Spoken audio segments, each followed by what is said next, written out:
두 번 합독하겠습니다. 8장 26절, 27절 시작.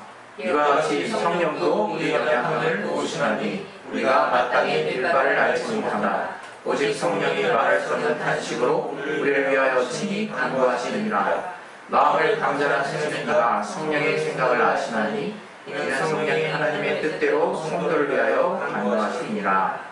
이와 같이 성령도 우리 연약함을 도우시나니 우리가 마땅히 빌바를 알지 못하나 오직 성령이 말할 수 없는 탄식으로 우리를 위하여 친히 간구하시니라. 마음을 감찰하시는 이가 성령의 생각을 아시나니 이는 성령이 하나님의 뜻대로 성도를 위하여 간구하시니라. 아멘. 예, 말씀 통해서 우리가 하나님의 말씀 받을 수 있도록 우리의 마음밭을 열어주시고 또 들을 길을 허락해달라고, 우리 각자 하나님 앞에, 하나님의 말씀 앞에 서 있다는 것을 잊지 않고 내가 주님의 말씀에 귀 기울일 수 있도록 하나님이 도와달라고 우리 자신의 심령을 놓고 예수의 한 말씩 기도하겠습니다. 예수여! 하나님 아버지, 우리를 성령으로 붙들어 주시고 역사에 주시옵소서. 저희 영을 살리는 말씀으로 가르쳐주시고 저희 생명이 사랑하는 말씀으로 가르쳐주시고 아버지, 성령으로 충만하게 역사해 주시고 도와주시옵소서. 하나님 우리 가운데 함께 하시고 하나님 우리 가운데 역사하시고 하나님이 붙들어 주시는 그 은혜를 받잡을 수 있도록 도와주시옵소서. 우리 모두에게 말씀의 지혜와 지식과 능력 주시고 하나님의 신선하게 인도하시고 붙들어 가시는 그 은혜 받을 수 있도록 도와주시옵소서. 성령으로 우리를 깨닫게 해주시고 그 말씀 가운데 우리를 붙들어 주시옵소서. 내게 말씀의 지혜와 지식과 능력 주시고 그날 성령으로 감동되게 도와주시옵소서. 주께 참으로 감사하며 예수 이름으로 기도했습니다. 아멘. 우리 하나님은 우리 인간이 가지고 있는 그 인격이라고 하는 그런 부분, 그 인격을 주신 분, 그 인격의 근원이 되시는 분이십니다. 하나님이 우리를 창조하셨기 때문에 우리는 당연히 우리의 영혼의 모든 것이 하나님으로부터 나왔다는 것을 알고 있죠. 그러나 특별히 이 시간에 더 우리가 기억해야 하는 것은 또 우리의 영혼육을 절대 떼어서 볼 수 없지만 하나님이 어떻게 또 우리를 지으셨는가, 그것을 또 우리가 알을 통해서 우리의 신앙생활의 방향을 잡는 것이 또 중요하다고 생각합니다. 하나님이 우리를 어떻게 지으셨느냐? 바로 창세기 1장 27절에 나오는 것처럼 우리의 형상을 따라 우리의 모양대로 사람을 지으셨습니다. 그래서 남자와 여자를 지으셨어요. 다른 말로 우리는 하나님의 형상의 모형이라는 거예요. 어떤 지구상의 모든 피조물 중에 하나님의 형상의 모양을 닮은 자가 있을까? 우리는 하나님의 큰 복을 받은 자들입니다. 더불어서 하나님께서 또 우리를 그분과 교제하시기로, 교통하실 수 있는 존재로 만드셨어요. 그래서 이 창세기 2장 6절 7절에 말하는 바와 같이 우리의 육신에 그 코에 생기를 불어넣으심으로 하나님의 영을 우리에게 주심으로, 여기서 하나님의 영, 성령을 말하는 게 아니에요. 하나님의 생기를 우리 안에 불어넣으심으로 우리가 산영이 됐어요. 생명이 됐어요. 영적 존재가 된 거죠. 그래서 이제 우리는 하나님의 말씀을 듣고 반응할 수 있는 이제 존재가 된 거예요. 다른 말로 이제 우리에게 이제 혼적인 요소가 있는데, 우리가 하나님을 닮은 자로 하나님이 지으셨는데 바로 하나님의 성품을 닮아 쫓아갈 수 있는 자로 하나님이 우리를 궁극적으로 만드셨다는 거예요. 그래서 우리가 말씀 하나 또 우리 찾아볼 텐데요. 우리 베드로 후서 1장 4절 한번 보겠습니다. 베드로 후서 1장 4절.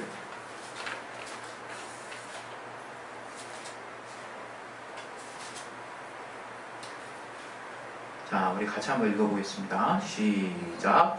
이로써 그 보배롭고 지극히 큰 약속을 우리에게 주사 이 약속으로 말미암아 너희로 정령을 인하여 세상에서 썩어질 것을 피하여 신의 성품에 참여하는 자가 되게 하려 하셨으니.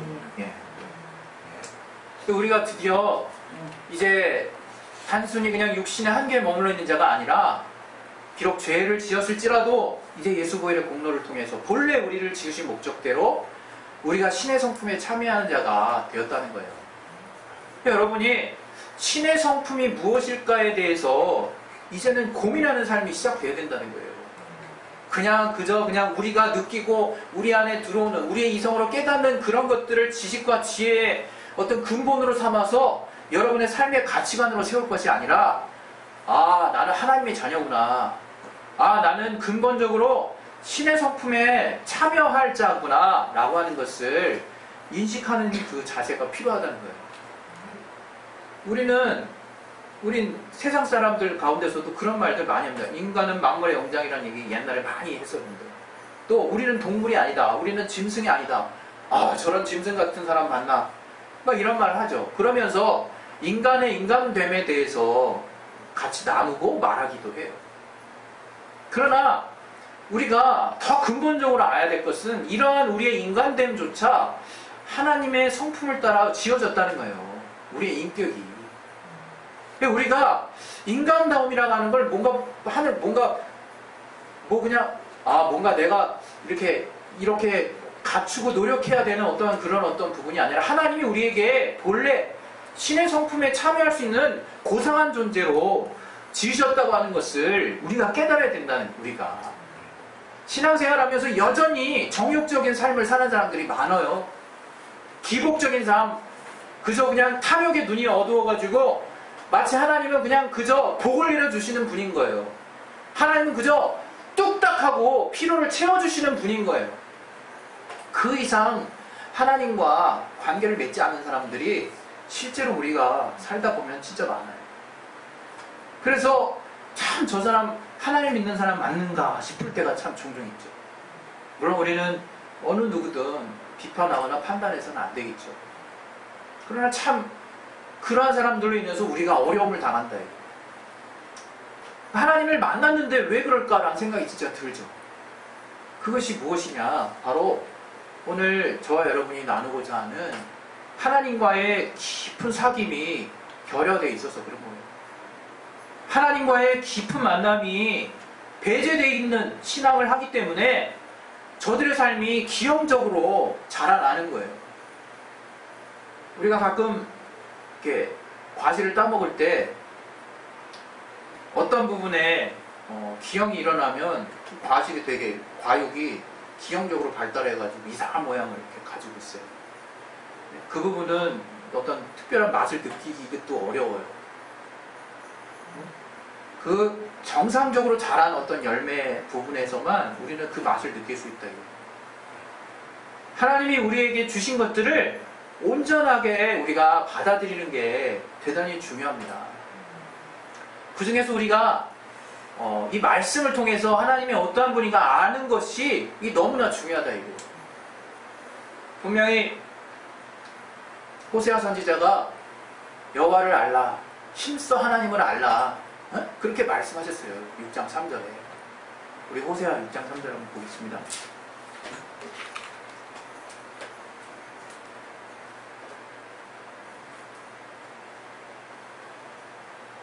같이 한번 보겠습니다. 시작. 그러므로 우리가 여호와를 알자, 힘써 여호와를 알자. 그의 나오심은 새벽빛같이 일정하니 비와 같이 땅을 적시는 늦은 비와 같이 우리에게 임하시리라 하리라. 호세아 선지자가 그의 나오심은 새벽빛같이 일정하니, 그가 하나님을 알고 얘기한다 이게 지금. 여기서 우리가 또 요한복음 17장 3절을 같이 보기를 원하는데, 영생에 대한 말씀이에요. 영생은 우리 한번 찾아봅시다. 영생은 곧 유일하신 참 하나님과 그의 보내신 자 예수 그리스도를 아는 것입니다. 이제 그렇게 이제 말한 장면 내용인데, 거기서 이제 안다라는 표현이 있어요. 안다라는 표현. 우리가 예수 그리스도를 아는 것이 바로 우리가 영생을 얻는 비결이라 이거예요. 영생으로 가는 길이라 이거예요. 우리가 예수를 모르면 안 된다 이거예요. 절대 지나칠 수 없는 지금 내용을 우리가 지금 다루고 있는 거예요. 하나님을 아는 거, 힘써서 아는 거. 근데 그 안다는 게 뭐냐 이거. 안다는 게 우리는 성경에서 주여 주여 이렇게 말하는 자들이 다 천국에 가지 않을 것에 대한 주님의 경고를 잘 알고 있어요. 주님의 이름으로 귀신도 쫓고 병든 자도 낫게 했는데, 능력을 행했는데 도무지 너희를 모른다라고 얘기하시면서 하늘에 계신 내 아버지의 뜻대로 행하는 자마다 하늘에 천국에 갈 수 있다는 말씀을 하세요. 굉장히 어렵게 느껴지지 않냐요. 물론 이 말씀에 갖고 있는 그 중심에 해당하는 부분을 우리가 또 다르게 또 설명할 수 있습니다. 그러나 오늘 또 우리가 나누고자 하는 그 말씀이 대단히 중요한 거래요. 바로 하나님을 우리가 제대로 알고 있지 못하면 우리는 빗나갈 수밖에 없고 하나님으로부터 체험할 수 없는 거예요. 하나님을 도무지 알 수 없는 거예요. 내가 하나님을 안다고 하지만 모르는 거예요. 우리가 한국어에 안다라는 표현이 진짜 너무 다양하잖아요. 나 그 사람 알아. 그거는 진짜 기억에서 잠깐 스쳐 지나가는, 뭔가 잠깐 내 눈에 시각적으로 다가왔던 그런 어떤 잠깐 뭔 일을 한 거를 기억해내는 정도의 알미죠. 그리고 부모님이 부모님을 보시고 저분이 우리 부모님이십니다. 내가 부모님이 저를 아십니다. 라고 얘기할 때 그냥 단순히 그냥 부모님이 나를 그냥 시각적으로 잠깐 알고 그런 겁니까? 아니지 않습니까? 나를 너무 잘한다 이거예요. 지나간 세월 동안에 너무 많은 스토리가 있는 거예요. 스토리가. 여러분, 우리가 하나님을 만났으면, 주님과 신앙생활을 하는 분이시면 주님과의 희노애락의 스토리가 있으셔야죠. 네? 그 사귐이 있어야 될 거 아니에요. 사귐이. 근데 내가 하나님을 안다 하지만 모른다 이거예요. 우리가. 너희들이 정말 하나님을 안다 하지만 너희가 안다 하니까 모르는구나 라고 바리새인들의 외식을 주님께서 지적하셨어요. 우리는 하나님을 알아야 된다 이거예요. 우리가 하나님을 쫓아가 보니까 정말 나는 진정 하나님을 모르는 자였군요 라고 깨닫는 그 정말 가녀린 그 이스라엘에 정말 누구도 지목해주지 않는 자들을 하나님을 너는 정말 나를 이제 알기 시작했구나 라고 말씀하세요. 우리가 하나님을 아는 게 뭐냐 이거. 하나님을 아는 게 이 요한복음 17장 3절에 이 하나님을 예수 그리스도를 안다라고 하는 것은 기노스코라는 헬라어를 썼어요. 그건 오이다스라고 하는 안다라는 헬라어의 표현과 좀 달라요. 우리 요한복음 21장에 베드로가 고백하는 고백을 우리는 기억합니다. 베드로가 주께서 네가 나를 사랑하느냐 하고 3번 묻지 않습니까? 그때 주님께서 내가 주를 사랑하는지 주께서 아시나이다 라고 베드로가 고백했어요. 3번씩이나. 그때 앞에 2번에 쓰여진 그 고백이 오이다스라예요. 오이다스. 3번째 고백이 기노스코예요. 기노스코. 무슨 고백이냐? 그 첫 번째 안다, 2번째 안다라고 주님이 부르셨을 때 그 한 거는 그냥 직관적으로 아시지 않습니까? 라고 그냥 말한 거예요. 그러나 주님이 진지하게 저의 정말 3번씩이나 주님을 정말 부인했던 그런 모습까지 주님이 이미 아신다라고 생각하고 마음에 큰 놀림을 가지고 있었을 텐데 주님이 3번씩이나 물어봤을 때 마음에 또 심적 갈등이 있지 않았겠습니까? 그러나 베드로가 그런 가운데 진정한 고백을 하는 거예요. 주님, 내가 주님을 3년이나 따라다니면서 주님과 함께한 저의 마음을 주님은 진정 아시지 않냐 이거예요. 예? 비록 내가 직전에는 3번씩이나 주님을 부인했고 또 사느라 물러가라 할 정도의 주님 그리하지 마옵소서 하는 그 육신의 생각에 머물러서 주님을 대적하는 자가 되기도 하고 여러 가지 실수도 범하고 참으로 주님 보시기에 민망한 일도 많이 했지만 그 전체 스토리를 헤아릴 때 나라고 하는 베드로, 나라고 하는 사람이 주님을 어떻게 사랑했는지 주님이 그러한 그 역사를 통해서 주님과의 그 이야기를 통해서 나를 아시지 않냐 이건 나를 아시지 않냐. 그게 기노스코예요. 그게 요한복음 17장 3절에 예수 그리스도를 아는 것입니다. 영생은 그렇게 알라는 거예요. 그렇게 체험으로 알라는 거예요. 그렇게 만남으로 부딪혀서 실제로 내가 모순되고 내가 정말 부족하고 연약함이 있어서 매 순간 매일매일 깨져 나간다 할지라도 하나님께 계속해서 달려나가라는 거예요. 하나님께 물으라는 거예요. 하나님이 무엇이라고 말씀하신지를 내가 직접 정말 나의 영의 귀로 들으라는 거예요. 성령의 감동하심을 따라서 반응하라는 거예요. 밋밋하게 하시지 마시고. 바리새인이 책망받았습니다. 바리새인이 정말 주님께 행하는 그 모습은 정말 탁월했어요. 이스라엘 못 백성들의 칭송을 받았다 이거예요. 그러나 주님께서 말씀하셨어요. 내가 제사를 바라지 않는다. 제사를 원하지 아니하고 긍휼을 원한다. 나는 자비를 원한다. 나는 제사를 원하지 않는다. 그게 무슨 뜻이냐 이게 그게. 예? 그건 무슨 뜻이겠습니까? 우리는 늘 주님을 바라볼 때 뭔가 드려야 되는 분, 그리고 뭔가 일적인 관계로 다가가기 쉬워요. 그렇게 하지 마세요, 여러분. 주님이 뭐 우리한테 일 맡기시는 거 우리가 무슨 노동꾼입니까? 우리가 뭐 그리스도의 군사라고 해서 주님이 나를 이제는 명령에 철저하게 복종하고 아니면 그냥 즉각 그냥 제해버릴 수 있는 그런 군사로 부르셨구나. 무서우면 덜덜덜 떨면서 그렇게 나가시는 거냐고요. 그게 아니라 이게 그게. 우리를 너무나 큰 사랑으로 정말 우리에게 은혜를 주신 분임을 우리가 이제 깨닫게 됐다 이게 우리가. 예? 우리 로마서 말씀 한번 보겠습니다. 로마서 말씀 8장. 로마서 8장 우리 38절 39절. 로마서 8장 38절 39절. 예, 같이 읽겠습니다. 시작. 내가 혹시나 하노니 사망이나 생명이나 천사들이나 권세자들이나 현재일이나 장래일이나 능력이나 높음이나 기쁨이나 다른 아무 피조물이라도 우리를 우리 주 그리스도 예수 안에 있는 하나님의 사랑에서 끊을 수 없으리라. 우리를 우리 그리스도 예수 안에 있는 사랑에서 끊을 수 없다라는 깊은 관계 안에 들어간 자들이 그리스도인이에요. 그 사랑을 아는 자들이 바로 믿는 자들이라 이거예요. 그 비록 우리는 이 땅 살 동안에 사랑과의 관계 가운데 또 주님과의 관계 가운데서도 여러 가지 또 부족한 모습을 보일 수 있고 실수할 수 있어요. 그러나 내가 항상 담대할 수 있는 것은 그 주님이 흘리신 보혈의 공로와 피가 나를 향하고 있다는 거예요. 늘 나를 향해서 외치고 있다는 거예요. 용서하기를 준비하고 계신다는 거예요. 우리가 비록 사람에게 대해서는 우리의 할 일을 다 해야 합니다. 그러나 주님께 대해서는 정말 무한한 용서의 사랑을 받고 있는 자가 그리스도인이에요. 그 관계를 분명히 아는 자들이라 이거예요. 그러나 우리가 자꾸 주님을 일로 다가간다 이거예요. 그래서 바리새인들이 물어봤어요. 우리가 그러면 어떤 일을 하여야 주님의 일을 하는 것입니까? 라고 물어봤다 이거예요. 근데 요한복음 4장 34절에 말씀하고 있지 않습니까? 우리 한번 보십시다. 요한복음 4장 34절.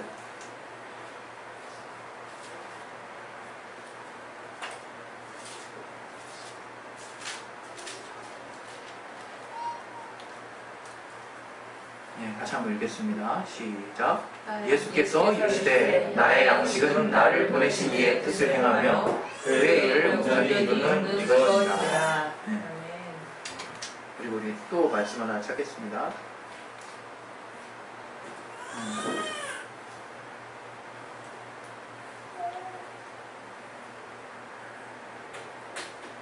요한복음 6장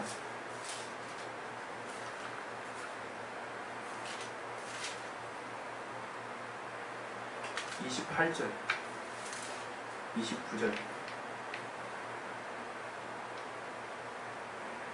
읽겠습니다. 시작. 저희가 묻되 우리가 어떻게 하여야 하나님의 일을 하오리까? 예수께서 대답하여 가라사대 하나님의 보내신 자를 믿는 것이 하나님의 일이라.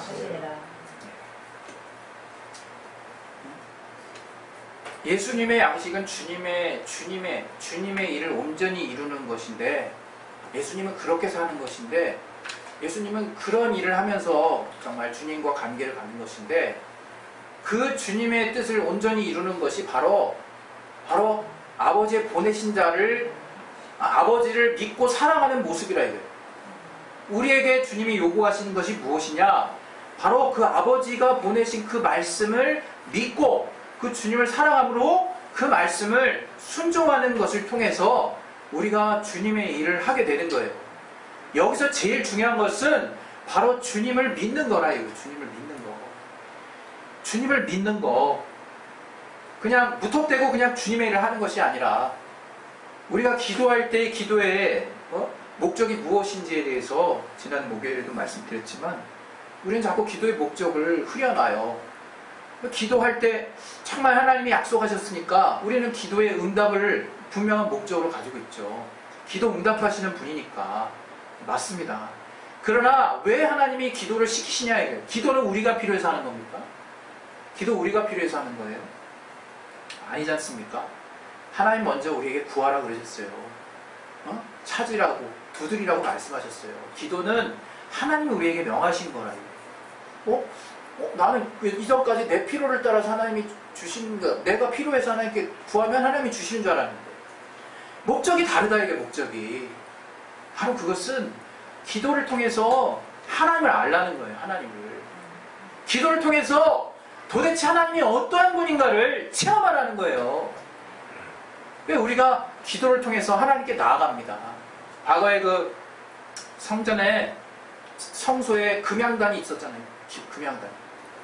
그 금향단은 그 향로에 항상 향이 꺼지지 않도록 그 향을 계속 피워놨단 말이에요. 근데 그 향을 요한계시록에 표현할 때는 성도들의 기도라고 표현을 하고 있어요.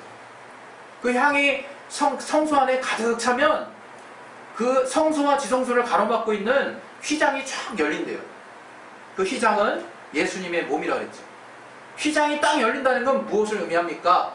우리의 섬김의 장소인 성소와 주님을 만나는 장소인 지성소, 하나님의 이름이 있는 지성소가 하나가 돼버리는 거야. 하나가. 우리가 기도할 때 무엇이 이루어지냐고요? 하나님과의 만남이 이루어진다는 거예요. 하나님과 만남. 그 만남을 통해서 하나님이 하시는 말씀을 듣는 거예요. 우리가 기도를 할 때 하나님을 만날 작정을 하셔야 돼요. 오늘 그래서 이 본문에 나온 내용이 다른 게 아닙니다. 본문에 나온 내용이. 이 본문에 보시면 우리가 잘 아는 말씀 아닙니까?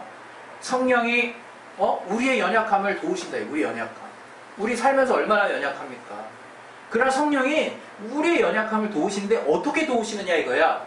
바로 우리의 마음을 감찰하신다. 우리의 마음. 우리 다시 한번 보겠습니다. 우리 로마서 8장. 우리 조금 추우시면 선풍기 좀 여기 고정할까요? 제가 괜찮아요?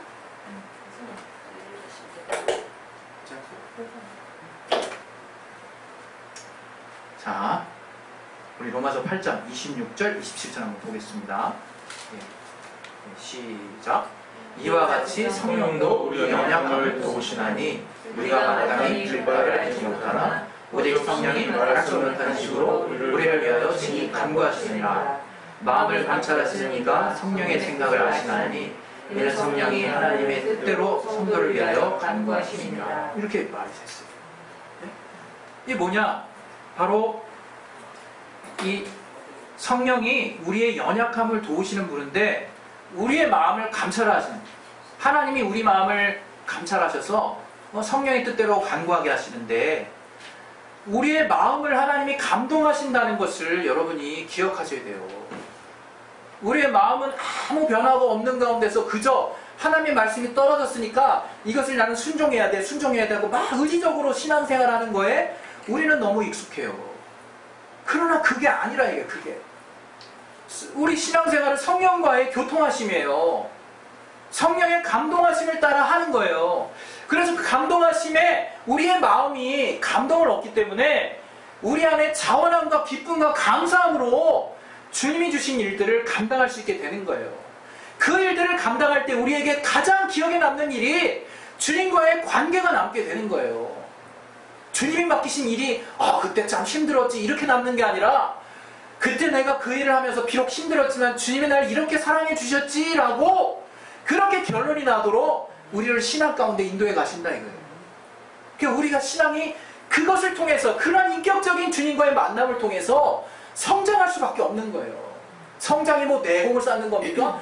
지식이 많아져서 이디처럼 머리만 땅땅 커지는 겁니까? 그게 아니라 그게 정말 주님과의 사귐을 통해서 그런 주님과의 깊은 히스토리들이 하나씩 둘씩 쌓이기 시작하면서 내가 주님을 더욱더 신뢰하게 되는 것이고 주님은 나를 어려울 때마다 내 연약함을 누구보다도 정확히 아시기 때문에 나를 가장 인격적인 방법으로 어우르시고 달래시고 권면하시고 때로는 권면도 하시고 때로는 책망도 하심으로 나를 이끌어 가신다 이거예요. 마음을 열어주신다 이거예요.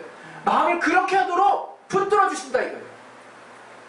그래서 우리의 신비에 새겼다고 하는 거예요. 말씀을.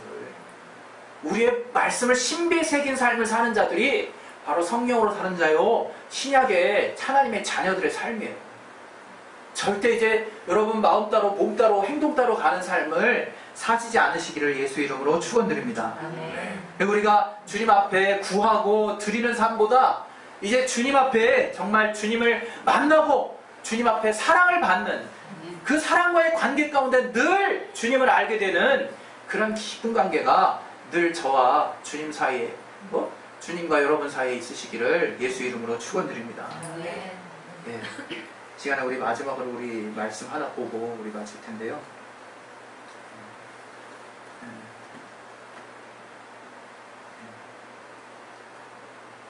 이 시편 139편 14절. 잘못했습니다. 그게 아니라 이사야서 1장 18절. 이사야서 1장 18절. 다시 한번 우리 나누겠습니다. 시작. 여호와께서 말씀하시되 오라 우리가 서로 변론하자. 너희 죄가 주홍 같을지라도 눈과 같이 휘어질 것이요 진홍같이 붉을지라도 양털같이 되리라. 이 주님의 말씀입니다. 주님이 우리로 하여금 서로 변론하자 이렇게 말씀하셨어요. 이 말의 히브리어 원어는 우리가 서로 논증하자 이런 뜻이래요. 논증이 뭔지 아시죠? 내가 논리 있게 나를 막 주장하고 지금 막 이렇게 변호하면서 내 생각을 막 얘기하는 거예요. 근데 서로 하나님도 하나님의 입장을 막 얘기하시고 어디 인간에게 그런 일을 하시는 신이 계십니까? 어디? 이렇게 인격적인 분이 어디 계세요?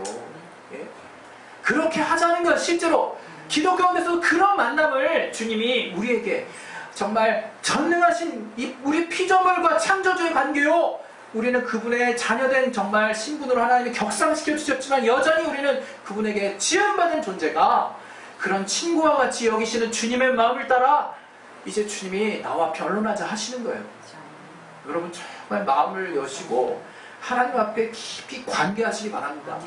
그 사랑의 관계가 없이는 절대로 신앙 성장할 수 없어요. 내 안에 은사와 능력 나타나는 거, 내가 영혼을 사랑하는 그 관계가 없이는 도무지 하나님 은사를 구체적으로 내게 발현시켜 주시질 않습니다. 제가 어떤 친구 정말 그 초보적인 신앙일 때 은사가 딱 나타났을 때 이 친구가 그냥 다른 사람 시험 들게 하더라고, 그 은사 가지고. 근데 제가 예언한 건 아니지만 야, 너 은사 곧 있으면 사라질 것 같다 이렇게 좀 약간 망발을 했어요. 그 친구한테. 좀 상처받을 수도 있었는데 근데 2주 만에 사라졌어요. 그 은사가. 뭐겠습니까? 이 은사라고 하는 건 정말 교회의 영혼들과의 서로서로 하나님이 사랑하게 하시는 그 관계가 깊어지면 깊어질수록 그 영혼을 더 효율 있게, 더 영향 있게 도울 수 있도록 주시는 것이, 그 교회를 온전하게 하시기 위해서 주시는 것이 은사라, 이 은사. 여러분 정말 하나님과의 관계에 소홀하지 마시고 영혼들과의 관계에 소홀히 하지 마시기 바랍니다. 할렐루야. 우리 시간에 기도하겠습니다. 기도하실 때 정말 우리는 매 순간 부족해요. 지금 말씀 전한 저도 한참 부족합니다. 그러나 정말 서로가 그런 정말 허점만 잡는 것이 아니라 하나님의 또 천하보다 귀한 영혼으로 우리를 각각 부르셨다는 걸 여러분 기억하셔서 그 은혜가 우리 안에 늘 충만할 수 있도록 하나님 정말 우리 가운데 정말 함께 하시고 주님과의 깊은 사귐을 통해서 또 성령을 통해서 이제 나와 함께 하시는 그 성령이 내 마음을 헤아리시고 내 안에서 내 연약함을 누구보다 잘 아심으로 나를 주님께 선하게 정말 인도해 가시는 그 주님의 인도하신 그 보살피심을 내가 삶 가운데 구체적으로 누림으로 신앙 성장할 수 있도록 하나님 도와달라고 예수의 한 번 하시고 기도하겠습니다. 예수여 하나님 아버지 도와 주시옵소서. 우리를 성령으로 충만하게 역사해 주시옵소서.